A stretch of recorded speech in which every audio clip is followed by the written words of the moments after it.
আসসালামু আলাইকুম। আপনারা সবাই দেখতেছেন এটা হচ্ছে নোয়াখালী দ্বীপ উপজেলা হাতিয়া নলছিরা ঘাটের বর্তমান পরিস্থিতি খুবই ভয়াবহ। নলছিরা ঘাটে প্রায় নদীর সংলগ্ন যে সকল দোকানপাট ছিল, একটা দোকানপাটেরও হচ্ছে কি কোনো মালামাল নাই।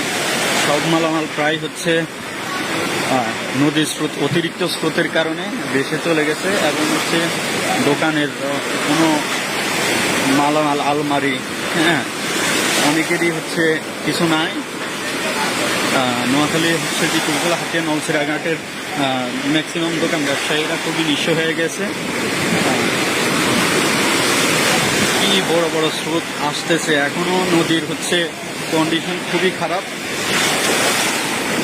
অবস্থা। আমি হচ্ছে কি যে জায়গায় দাঁড়িয়ে আছি এখানে হচ্ছে কি আমি নিজেই টিকতে পারতেছি না, কি পরিমাণ ঢেউগুলো আসতেছে আপনারা সবাই দেখতেছেন।